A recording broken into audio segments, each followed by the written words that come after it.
Dynasty Kings, football by the numbers. Ain't nothing prehistoric about it. It's the fantasy land before time, man. You dig? And we talking about them analytics. Yeah, I dig it. You know them digits, we fit it inside of cells. But thinking outside of the box when we did it, outside prevails. We got 8 inside of the box, but we finished. Plenty to tell, so go ahead and plug in the pot and just listen. It's the Dynasty. What's that? Velociraptors it takes, Okay. dilapidated no way. Man, it's a rap, no debate. Hey. Breaking it down with the Dynasty. Often reside where the pylons be. Often we talking about Dynasty.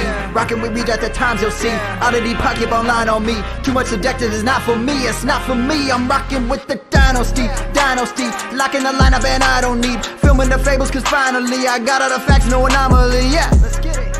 Y'all reach is T-Rex at best. And I don't mean to go flex. I'm a dinosaurus to death. Yeah.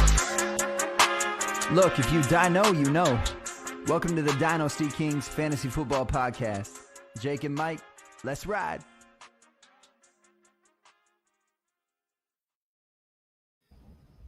All right, welcome back to episode 10 of Dynasty Kings. It's Friday, so we're going to be talking about Debbie, talking about college. And today's topic, we're talking about the 2022 tight end class. Now, joining me today is not Jake, but the Fantasy McVay. It's going to be Matt Breuning himself of Campus to Canton. How you doing, Matt? I'm doing great, man. Thanks for having me on here. I appreciate the throw there to Fantasy McVay. My brother from another mother, so I appreciate it. I'm excited to jump on here and talk tight ends with you, the 2022 class. Yeah, so just to get into it, I already talked about it earlier. I hate tight ends. I hate scouting tight ends. You don't know what's going to hit, what's going to miss. They sit on your roster for 3 years, and you got to wait 3 years to find out if they wasted your time or not. It's terrible. It is. I would definitely suggest, if you can, to always trade for tight ends who have produced at the NFL level because you know what you're getting. It is a lot of guessing game. You know, a lot of people say that scouting quarterbacks are the hardest thing when it comes to dynasty. For me, I agree with you. It's tight ends. It's just really, we talk about wide receivers landing spot matters. It really matters for a tight end because you could get an offensive guy who goes to a team that really uses them for run blocking, pass blocking. They never get to use their offensive weapons. You look at a guy like Dawson Knox who came out of Ole Miss. When he came out of college, we all loved him, and it's taken him, as you just mentioned, 3 years to finally start producing for the Buffalo Bills. So it is definitely a big hit and miss game. I mean, George Kittle was like a 4th, 5th round draft pick in the NFL. Not many people thought he was going to turn into what he's turned into. So it's definitely a bigger swing and miss, I think, than any other position in fantasy football. Yeah, absolutely. Just get into some analytics of it. Just like you said, it took Kittle was a 5th round draft pick, a back end 5th round draft pick. Yeah. Took him. Well, it's just draft capital doesn't matter much for this position as other ones do. Even Darren Waller, he was picked 6.28 for his draft class. I mean, and those are 2 of the top names in the industry right now. And I agree with you. Landing spot actually really does matter here. I wrote an article early on for Campus to Canton talking about how the relevant tight ends go to teams without a reliable second wide receiver or without a wide receiver at all. So like Travis Kelce, like who's the second wide receiver on that roster? Nobody Travis Kelce. Yeah, right. And you got Darren Waller. Like they don't have a wide receiver 1 there. And then after that you got Hawkinson. You know, so I'm with you, man. Landing spot matters for tight end. Draft capital is it's such a crapshoot, man. But yeah, are you ready to dive into some names here that you enjoy?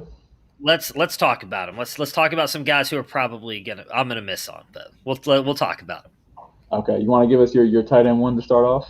Yeah, I'll give you my tight end 1. So my tight end 1 right now, based on the way he's playing, and I'll be honest, I don't dive as deep into the numbers as you guys do. I rely heavily on what I see on film, and right now it's Trey McBride out of Colorado State. It's also because he has the stat stuff to bounce to go with it. He's very good after the catch. He's also not a guy that gets brought down on the first tackle, which I think is a big thing for him. 6'4", 260. He moves quick. Now, I'm a little worried. I would be more worried about his size if he wasn't 260, but I think that's the perfect playing size for a tight end. My biggest fear with him is I do think he needs to go to a pass-friendly offense. Again, as you mentioned at the beginning of the episode, landing spot does matter, but right now, based on just kind of the weakness, I think, of the offensive threat tight ends in this class, he is my number 1. No, same here. He is absolutely number 1. Just to put out the numbers that me and Jake look at for his regression analysis. What matters to us is their dominator rating in college, which he is the number 1 receiving tight end in college right now. Their height and weight actually does factor into it, and his 40 time and speed score, which we won't really know until the draft. But I'm with you. I like when the film meets the analytics. Jake won't ever admit it, but I watch a lot more film than he does. So I'm with you. He looks like the real deal out there, and I have like nothing else to add because I saw the exact same thing. Yeah, and I mean, the one thing for Colorado State, too, as well, is I know he's playing the tight end position, but they've put a lot of wide receivers into the NFL of recent. They've got another guy on that team, Dante Wright, who I think is going to be good. So I think he's learning well from that side of things. He's also a good route runner, so I'm excited to see what he can do at the next level. Yeah, same here. That's also my tight end 1, but I'll roll right into my tight end 2 here. I keep forgetting about these banners, man. But my tight end 2 is going to be Jalen Watermeyer. I'm not really excited about his production right now. It's Isaiah Spiller's team. I'm not really sure the numbers will come, but I think this kid's going to be the athletic freak coming out of the NFL Combine. And that's kind of why I have him up here this high, just because I think teams are going to see this potential. He's going to get that solid draft capital, and he's going to go to a team that's going to focus on his development. What about you? My number 2, and this might be a little bit of a homer call, it's Jeremy Ruckert out of Ohio State. Coming in 6'5", 250. If you go and look at, I don't suggest looking at highlights, I suggest watching film. But if you type in his name in YouTube, you're going to see some amazing one-handed catches. The issue with Jeremy Ruckert, you just mentioned Jalen Wydermyer doesn't get a lot of production. Neither does Jeremy Ruckert because I'm not 100% sure Ryan Day understands what a tight end does or if they actually exist on the football field. I think when he sees the TE, he thinks that's an extra tackle, not an actual tight end position. But he does have right now he's rocking a 6.9 dominator rating this year. So obviously for the analytics side, that's not something you want to see. But overall, he is a very good tight end. He's got the size, incredible catch radius, and very good athleticism. He's, I think, I'm going to use the name George Kittle, but I'm not comping him to George Kittle. I think he's a guy that you're not going to see the production out of him offensive-wise. He's going to go into the NFL. Or Dawson Knox. Actually, I think that's the guy that I was going to compare him to more is Dawson Knox. Is a guy that he was barely used at Ole Miss. I think he had like 20 catches over a couple years. And he comes out, takes him a couple years to get used to the NFL game, and now we see what he's finally doing. I know it's only 5 weeks in, but he's looked really good. I think that's what Ruckert can do. He's a decent blocker. He's not the best, but he's really good on the offensive side of the ball. If he goes to a team that can use him right and allow him to develop for a year or two, I think Ruckert can be an absolute steal because I do think he's a guy who likely you're going to be able to get 3rd, 4th round in your rookie drafts. Nobody drafts tight ends these days anyways, but I think he's got a ton of upside, again, just with how good his hands and athleticism are. Yeah, I'm with you. He's got great hands. He's actually posting a 83% catch rate this year so far. And for his last 3 years, he's posting a 27% touchdown rate on his catches too. So he's an animal too. He's on my list as well. And just to throw out some numbers for Watermeyer here, he broke Martellus Bennett all-time touchdown record at Texas A&M. And that's actually about all I had to add to that. But so my tight end 3 though, let me just get into it, is Greg Dulcich.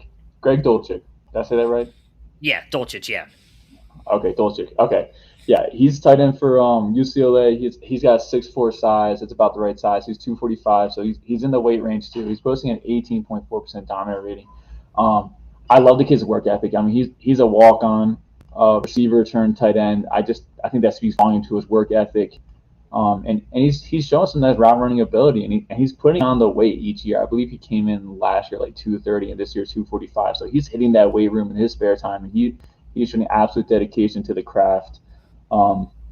He is absolutely a receiving threat for me. I think he needs to work on his blocking. Again, he's just new to it, but besides that, I think he's a great prospect here. Yeah, I like Dulcich a lot. He didn't make my list, but he is definitely an intriguing name to watch out for, especially if he can improve his blocking. My tight end 3 is your tight end 2, and that's Jalen Wydermyer. And, I mean, you mentioned a lot of what he's got going for him, good hands. He had that early breakout age, which I know matters for some people, 6'5", 265. You know, he really does have it all. He lacks a little bit in the long speed. And I don't think he's a great blocker. Like, he's willing to go up and block anybody, but he's not the greatest of blockers. I agree with you. Obviously, the production thing is, I don't know how much it'll hurt him when it comes to NFL evaluation, because I'm not sure NFL guys really evaluate how much production some of these guys are, especially when you are the Jeremy Ruckerts and the Wydermeyers of the world that can do both. They can block and be part of the offensive game. I think they're going to look at that and say, hey, this is a power running team. They're running behind Isaiah Spiller.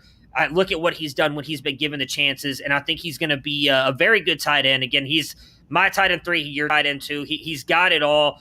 Obviously, you don't love that I mean, I don't think he's going to come back as a senior. I would think he's going to come out as a junior this year just because this class is a little bit weak. But he's my tight end 3. I expect good things from him. Yeah, speaking to the production. Who was last year's top tight end? It was a tight end out of Boston College. His name's escaping me right now. Hunter Long.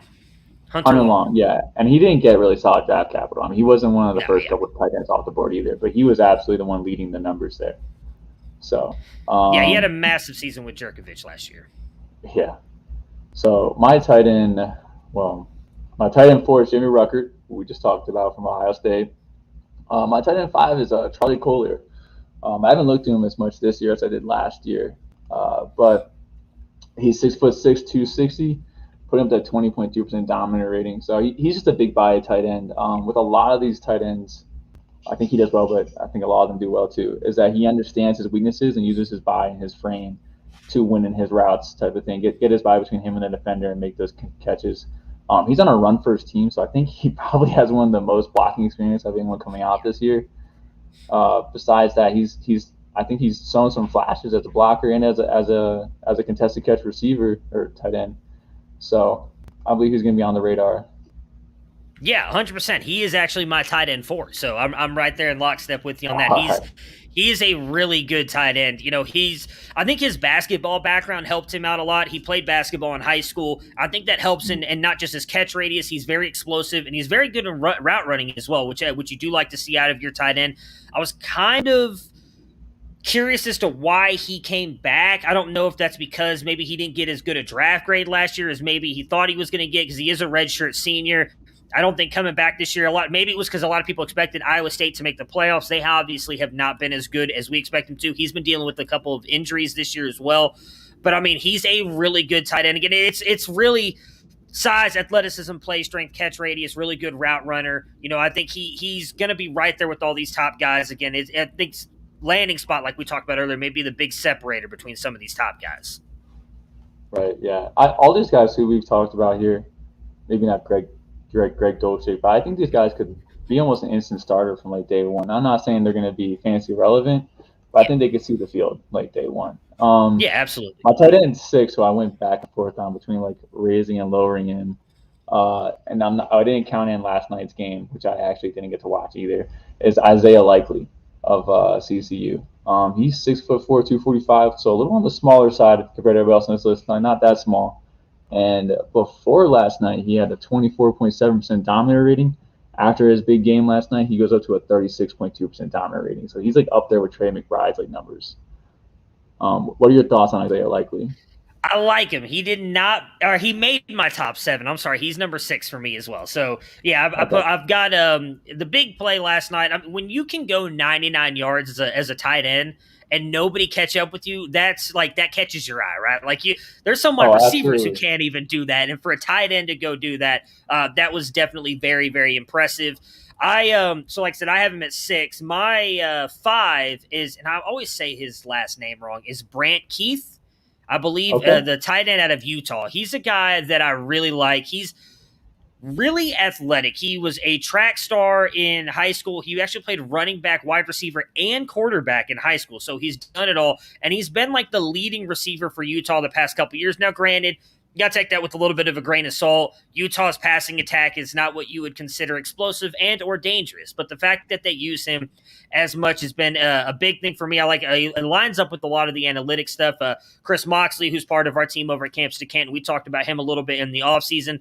Had a 21% market share last year, 10% dominator, which again is not great. This year, he's got a 17.29 dominator rating, though, so far through 5 weeks, which I like to see. But he's a really, really good route runner, really good hands. I think his athleticism is underrated. He's a senior, so I think he does it all. He's another guy, like you said earlier, I think he can, because of his blocking ability, get on the field early, and then that's, I think, what really helps translate these guys moving forward in the NFL to be successful. Yeah, so going back to first off, I've never looked into Brant, so I wrote that name down on my list. I'll keep my eye out. I'm putting him on my big board. Going back to Likely here, though, I did want to say this about him. As a blocker, I'm worried about his blocking because I have seen him lose blocks to G5 linemen. And if you can't block G5 linemen, I'm not like excited about that at the next level. Yeah, I wonder. Go ahead, sorry. I was going to say, is that a concern for you? Like, does that go into your thought process? Yes, absolutely. Because even if we think it doesn't matter, I think we've seen from the NFL that they don't value G5 players the way they value P5 players. So maybe if he was doing that on a P5 level, it wouldn't be that big of an issue because they'd be like, hey, we can work on that. I think some of it is his strength, not necessarily. I'm never played tight end, not a tight end coach, so I don't know. I feel like it's just he gets beat, and maybe it's some of it is play strength. But I'm with you. The blocking worries me. However, the one thing I will say, and again, going back to like that massive run he had last night with the 99 yards, is we do see the NFL transitioning more to some of these tight ends just being exactly that. You don't see them ask Travis Kelce to block that much anymore. There's a lot of guys coming out. Noah Fant was not a very good blocker when he came out. He was considered more of that offensive weapon. It was Hawkinson that was that complete blocking tight end. And I think you could argue both of them have been just as successful at the NFL level. So I think he's really the one guy in my top 7 that I think if he goes to the right offense, it's like, hey, we've got a block. Like, they're not a great power attack, but if you were to go to like a Minnesota, who's like, well, we already have these 2 blocking tight ends. We just want a guy who can be what Kyle Rudolph was when he was younger on the team, when he was an absolute stud back with Case Keenum and Kirk Cousins. Just like, hey, we're just going to throw the ball to you when Justin Jefferson and Adam Thielen are covered, and you do your thing. I think that could be very good for him, but he's the one that I think has got to go to like a pass offense that's going to use him that way.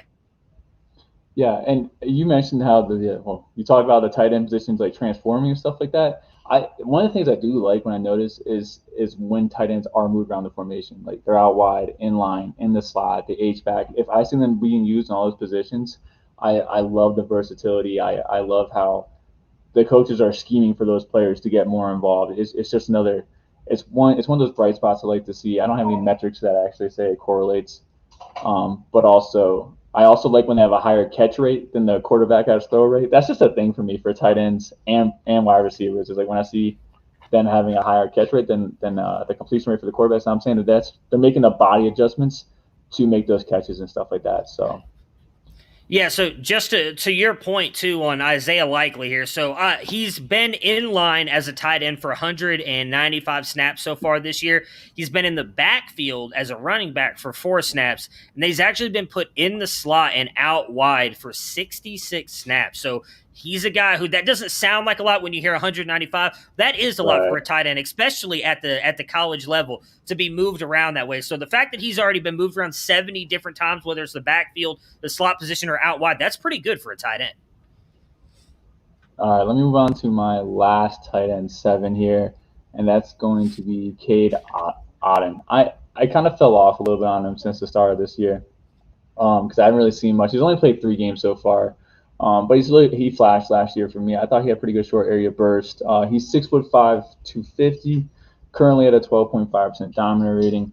I just thought that with the departure of Harrison Bryant that I would see a little more out of him this year. And so I'm a little worried now if he can't rise as a top tight end option, if he can become successful at the next level. And that's kind of my concern with him. But he shows the same as everybody else, though. Some nice over-the-middle catches, uses his body, uses his frame, needs improvement on some blocking, but I am a little worried about the production profile now that he is the lead tight end in that field. Yeah, and I mean, I think a lot of that is hurting him is Dylan Morris is not a very good quarterback, and that offense has just not looked good this year, but I agree with you. He's really good route runner, really good hands. I know Colin over at Campus of Canton was really big on Otton earlier this offseason as well. And he just missed making my list. He's one of the guys that I considered. I went a little bit different here with my 7 because my 6 was Likely. My 7 is Cole Turner, the tight end out of Nevada. I really like those guys that are converted wide receivers because you know that they're really good route runners and really good hands, and Turner has that. He also what I do with my thing here. He's got the production profile as well, great catch radius, and he was the one for Nevada last year. Now I was hoping to see more this year, but with the way Dubs has kind of stepped up even more, he's not produced as much. This year he's only got 202 yards and 2 touchdowns, which is not great. He's rocking, I believe it was like was it 17-something Dominator? It may have been more than that. I may have miswrote that down. But he's a very good tight end. My biggest fear with him, he's got the size. He's 6'6", 240. So you'd like to see him put on a little bit of weight, which I do think can happen when you get to the NFL and get into their weight programs. In my opinion, you'd like to see tight ends around 250. Some people may say, well, 10 pounds, is it really that big a difference? It kind of is, especially at the NFL level. But I do think just with how good of a route runner he is, his hands, how explosive he can be, his catch radius, he is a guy that I think could be a true, like, game-changing offensive weapon if they use him the right way. I kind of view him as like a David Njoku, or at least what the Browns hoped they were getting out of David Njoku out of Miami when they drafted him. Just like offensive athletic freak. I think Cole Turner can do that. He's going to have to produce where David Njoku hasn't. Some of that may have been more injuries, and realistically, they were not that good of a passing offense before when they first drafted him. But Cole Turner comes in as my last tight end here, tight end 7. Okay. Did you not talk about Jake Ferguson yet? No, I was going to. He's on my list of like guys to mention. I was thinking about putting him in there, but then I bumped. Who was it that I bumped up? Likely and then Keith, because I was kind of torn between those guys. I like all of them. Like Ferguson, he's kind of the same thing. He comes, he's out of Wisconsin. I think that he's a really good tight end. He's been injured a lot this year, so I'm a little bit worried about that. But he actually has the production. He's got the size, 6'5", 246, another redshirt senior. But I don't think that matters as much as a tight end. Like we look down on that when it comes to wide receivers and running backs, like coming out that late. I don't think that matters as much for tight end. In fact, I actually think it's probably a better thing because he's coming out a little bit more mature, probably more into the size he's going to fill into as an NFL player, which then helps him in the blocking game, which I do believe Ferguson is a very good blocker. But like I said, he's a very good pass catcher, and he has the production. Now, he also has struggled with injuries this year as well, but he's a guy that I think, he's right there. For me, it's McBride, Rucker, and Weidermeyer, and then everybody else is kind of in a tier with themselves there in that group too. Okay, yeah. Let me just talk about something that I wanted to mention too. The big name that we skipped is Jaleel Billingsley here, tight end of Alabama. I think preseason he would have been like top 2 on everyone's like consensus list. To me, he wasn't on my consensus list. Or my list. He's 230. That's really light. When I first looked him up, I saw his like 40 time was something like a 4.4, and I was like, that's insane. And I saw his weight, and I was like, oh yeah, that makes sense. Yeah. So I don't think with that size he can do anything at the NFL. He's a junior, so I'm 100% fully expecting him to just go back next year, put on the weight, and just like how you say, like the weight's not a huge deal. At 230 it is. But like if it was like 5 or 10 pounds, yeah, they can put that on the off season with some NFL trainers. So, any thoughts on Jaleel Billingsley? I'm right there with you. I'm also a little bit worried, and we've seen him kind of get more and more integrated in the offense now these past couple weeks. But to start off the season, there was a lot of stuff after the spring game about bad rumors about him with the team, and then he wasn't playing really to start off the season. So I don't know what that was all about. That worries me a little bit if there was anything off the field. But I'm with you. Like, we were talking about 250. I'd be like, okay, I don't even care about the not 10 pounds. He's running a 4.4. Right. Let's go. 230. That's. I don't know that he could put on 20 to 30 pounds and make it into the NFL, because I think he loses his speed. And if he loses his speed, right, how much does that matter? Then how productive is he going to be going into the NFL?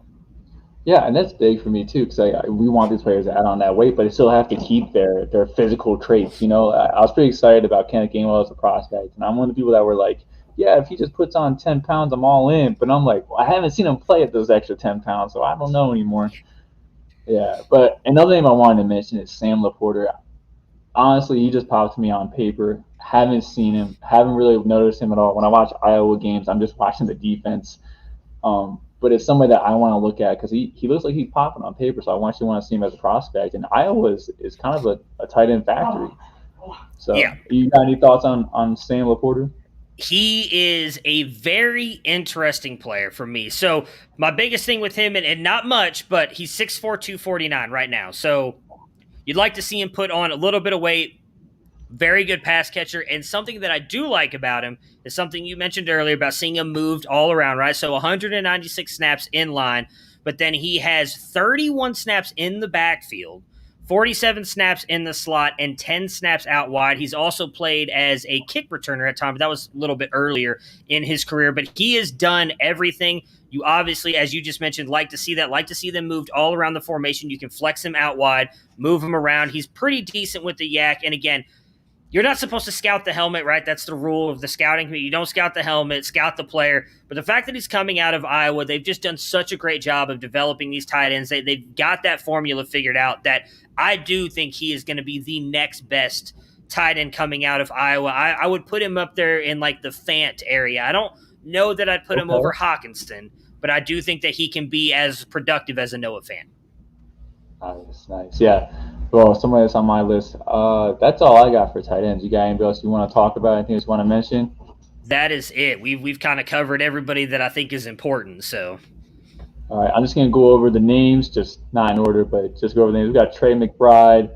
Actually, let's go in order. Let's do. I'm gonna do my top, and then you do your top one. Okay. So my top tight ends are gonna be Trey McBride at tight end 1.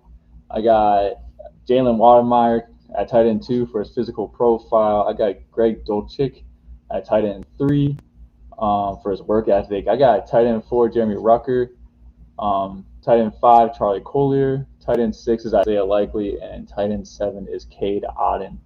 What about you, Matt?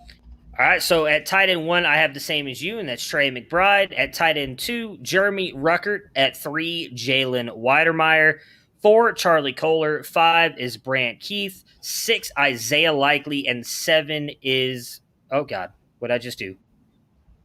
I just blanked on his name, and then it just went away. I just deleted my notes. Did you say Cole Turner? Cole Turner. I don't know why I had Carson Strong stuck in my head. So that's why, because that's his quarterback. Cole Turner is my number 7 tight end. Yeah, what happened to the Carson Strong hype train just while we're on that name? Because I haven't really heard anyone talk about it so far. I mean, Felix won't stop talking about him, but that's just because Felix gets all in on his guys. I mean, I think Carson Strong, he's really good. I like him. My biggest thing with him is we've seen the NFL has kind of shifted more toward these athletic quarterbacks. I don't want to say running quarterbacks because not all these guys run, but they're athletic. They can buy time with their legs. That's the one thing Carson Strong is not going to do. He's not going to outrun my grandmother in her walker. He's just not athletic. And I think that's what's going to be the ultimate litmus test right now going into the NFL is will NFL teams value what he can do with his arm? Because I do think his arm talent is some of the best in this class. And right now it looks like when you watch the Nevada games, he does a very good job of diagnosing defenses, but he's also playing against Mountain West teams. So how does that translate going into the NFL? I use this, but I'm not comparing him to Peyton Manning and Tom Brady. But if he can sharpen his mind that way and use it to diagnose defenses like those guys do, those old school quarterbacks, then this is a new era of these rushing quarterbacks and everything. We haven't always seen those guys. It was less likely back in the day, and it's kind of progressed to all these quarterbacks doing that. If Carson Strong can use his mind to know where he's going to go, diagnose defenses, I think he's going to be one of the best quarterbacks in this class. But will NFL teams think that, and will they give him a shot at that, and will he get the draft capital? Those are the real questions around him right now. Yeah, I'm all about fit. I was a big Mac Jones fan. I thought the Patriots made sense. They have that nice offensive line that protects their quarterback with the system. And I think Carson Strong is pretty much like the Mac Jones of this class. And I think he just needs to go like maybe to the Colts. They have a great O-line. Like the Colts will probably protect him. Yeah. Yeah, I'd love to see him go Pittsburgh or if they got to improve their offensive line, obviously. But I think he fits that system very well. And then the other team, and I'm trying to remember who it was. Washington. But same thing. They kind of need to improve their offensive line. But I think with the way Turner runs that offense and the way Ron Rivera likes his offense to be running those weapons, I think he'd be a great fit for Washington. All right, let me just ask you one hypothetical question here to finish off on. We're both excited about Trey McBride. It's a two-part question. Do you think he's a lock day 2 pick? And then if so, where do you think is the ideal landing spot for him? Lock day 2. That's tough because did we even see any tight ends go day 2 last year? I'm trying to think off the top of my head. I had the list up. I want to say I don't remember where Hunter Long went. I think Hunter Long was 4th, 5th round. I'm trying to remember who the top tight end was drafted. Kyle Pitts. How did I ever forget about Kyle Pitts? Yeah, Kyle Pitts went day 1. So and then Pat Freiermuth was a 2nd round pick to the Steelers. Ooh, so Could he get day 2 draft? Yeah, because I could see him getting drafted in the 3rd round. So then if you want to go offensive skill, that's a good question. I've got to think about that. Is there a team that you would like to see him go to while I think about this really quick? The Colts were the first one to pop up in my mind, actually. They don't have any real good pass catchers right now, and they're just cycling through a bunch of kind of randoms. I like Mo Alley-Cox, but I don't know if he's the answer. And then the other guys they have there, I keep forgetting. They just keep rotating to them. Josh, I can't remember their names. Yeah. To do with small hands. Doyle's got small hands. Oh yeah, Jack Doyle. Yeah. Yeah. I mean, so a couple places just off the top that I'm looking at here that I think could be good. I'd love for Cincinnati to get an athletic tight end. Now I think they just re-signed Uzoma within the last year or so they probably wouldn't do that. But they drafted. It was a couple years ago. I don't remember the tight end's name. Drew Sample. Yeah, Drew Sample. He hadn't worked out. If they could get a guy like Trey McBride, I mean, imagine that guy running across the middle with Tyler Boyd out of the slot, and then you've got Jamar Chase and T. Higgins on the outside with Joe Burrow throwing the ball. That's dangerous. Another one that I'd love to see, because I was hoping Jay Sternberger would break out there, and he never did, would be Green Bay. Like, if they could get a solid tight end again back there, I think that would be great. But then we also wonder if Aaron Rodgers is even going to be there next year, because he's got that out now in his contract. But if he were to stay and they were to draft a guy, even if it was like an Isaiah Likely, which that would be incredible, seeing him in there with Devontae Adams and Aaron Jones. But I'd love to see Green Bay get that kind of like offensive stud back at tight end. Yeah, I'm with you. But unfortunately, Aaron Rodgers probably leaving, and even Tyler Boyd's on a contract year, so it would just be Trey in the middle. But just looking at the comments right here for Dynasty Pylon, yeah, we talked Devy on Fridays here at the Dynasty Kings podcast. And I don't know about you. I think the 2022 class is deeper, not as top heavy. So I am kind of excited about it, but not too excited. Yeah, it's like 2023, we know we have those elite guys at the top, right? I shouldn't say the E word, that's kind of frowned upon, but you have those guys that can turn into that, right? Like the very top end tier talent guys in the 2023 class.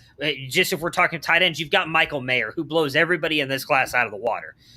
Yep. But 2022 has some decent depth, and there's a lot of guys at each position that I think maybe won't ever end up being like tight end 1's different, because tight end, there's such a variance. Last year, I think the difference between tight end 8 and tight end 22 was like a difference of like 12 to 15 points. Like, it was not that big. A touchdown here or there swings you in a massive way. Outside of those top couple tight ends, there's not much that separates a lot of those other guys. So I think that there's a lot of guys who can produce for you at all three positions. You may not get that tight end, running back 1, wide receiver 1, but you're going to get guys who are going to produce for you for a long time, that are going to be on your dynasty rosters, just going to be consistent. And there's nothing wrong with that. You need those guys to win championships too. There's just not that guy that stands. You don't have the Kyle Pitts this year. That's not coming until 2023. Right. All right, that wraps up for the 2022 tight end class. Matt, where can we find your work? Where can we find you? You can find me at SportsFanaticMB on Twitter, and then everything I do is over at CampusToCanton.com. And I want to say, before you let me get out of here, I appreciate you for having me come on and talk the tight ends. It's been fun. Have me dive into a position I don't dive into that often. We kind of overlook it when we always talk about dynasty and everything, so it's fun to kind of go in and talk about them here and there. Hey, I appreciate you coming on, and just to talk about what's going on next week. Tuesday, talking about Week 5 NFL reactions. Me and Jake just can go through about that. And we're also going to talk about how to identify if you need to go into a rebuild. If you got to go through the steps of denial, and you have to understand that you need to rebuild your team. And then next Friday for Debbie, we're going to be talking the quarterback class. So hopefully I get some help for that one too, because I am also not great at quarterbacks, and I am not excited about this class either. All right. Hey, thanks for joining us, you guys. We'll see you later.